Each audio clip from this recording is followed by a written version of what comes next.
This now, we continue to follow the gift of the givers in Turkey as they provide aid to thousands of victims affected by the earthquake. Turkey and Syria were hit by the most powerful earthquake in years. It's already claimed over 15,000 lives, with that number expected to rise. But bringing us the very latest from Antakya in Turkey is eNCA senior reporter Dasen Thathiah. Dasen, good morning to you from this side of the world. I mean, what can you tell us in terms of the work the gift of the givers is conducting out in Turkey? How's it going?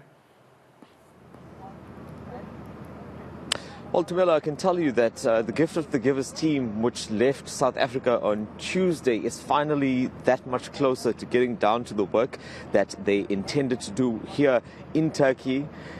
It takes a while to actually get to that stage. I mean, if you look behind me, you'll see some of the supplies and the equipment that they've been moving around. They've been dealing with the logistics challenges, trying to get closer to the disaster areas. We landed in Istanbul, and now just yesterday, in fact, there was a journey by road to get here to Antakya. On Google Maps, it says that it's 180 kilometers, but actually, when we took that trip, it took over 8 hours to get here. And that's because people were all over the main road getting in here. I'm talking about those looking for their families. There were ambulances that were coming into this part of town as backup support for the work that has to be done here. Even here where we've set up camp, this is where AFAD, which is the disaster management agency, has set up tents. They've got members of the search and rescue teams working here, the international teams. I think just here you can even see the damage even before we head out to those badly affected areas.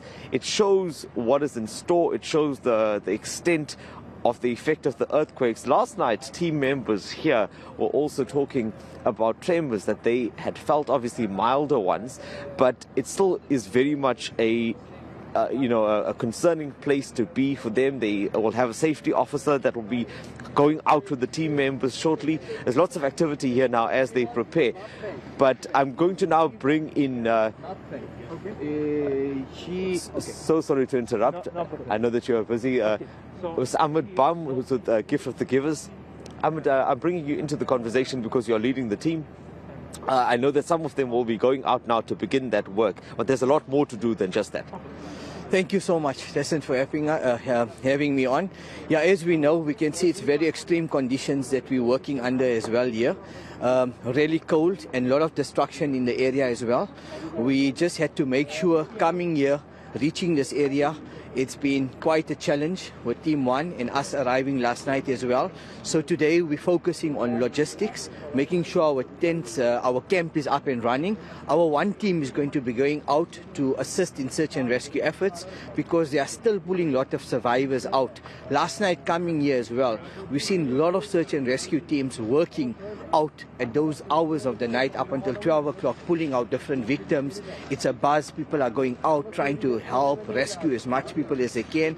So today our main focus is our teams are going to be joining some of the international teams, going to assist in that search and rescue efforts, and we're going to be sorting out logistics for our camp. We're expecting our South African K9s to arrive tonight because we've asked the South African government, especially the police, to assist us with K9s. They're coming, they're very important because they're still finding a lot of survivors. So we're just making sure that the team will be protected, our logistics are sorted out in that way, and then we're also looking at humanitarian aid areas.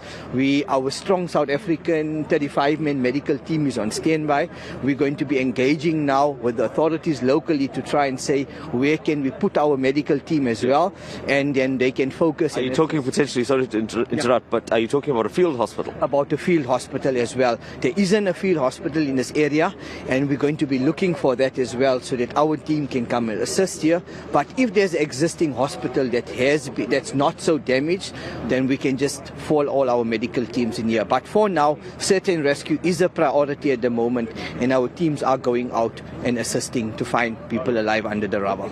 Sure, thank you so much, Ahmed Bam there. Tumelo, I'll also just paint a picture for you. When we arrived here yesterday, we got here and we found that there were a lot of displaced residents that were being housed here. You know, it was a very heartbreaking scenes. People gathered around fires. In some cases, we saw others breaking down. There was a woman that fell to her feet right in front of us. Children that were freezing cold. Some of the members of the team here took off their own jackets and covered these little kids. They got blankets, tried to wrap them up, and you could see the helplessness, the anxiety. People are unsure of where to go and what to do, and that is just, you know, the few that we saw, but there are thousands more that are affected. Even just through that journey of getting here, we saw a number of people that were off on the side of the road. Some of the vehicles had broken down. There were accidents as some people were rushing to get down to this part, the southern part of Turkey, to see if their families are okay. The cell phone network is not 100% stable here. It's up and it's down, and there is certainly a lot of activity and a lot going on to ensure that the people in this region are taken care of.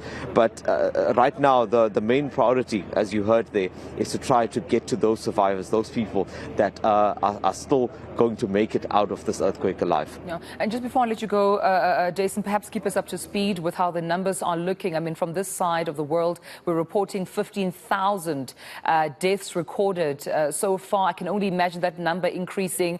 But what are the stats looking like? Those under the rubble, infrastructure damage, relief from the global community. What can you tell us on that front? Well, those numbers are rising literally every day since this started. And while I continue to talk to you, I'll just show you what's happening behind me. But the reason for that is because there are these rescue efforts that are taking place literally 24 hours flat out in 10 of the provinces here.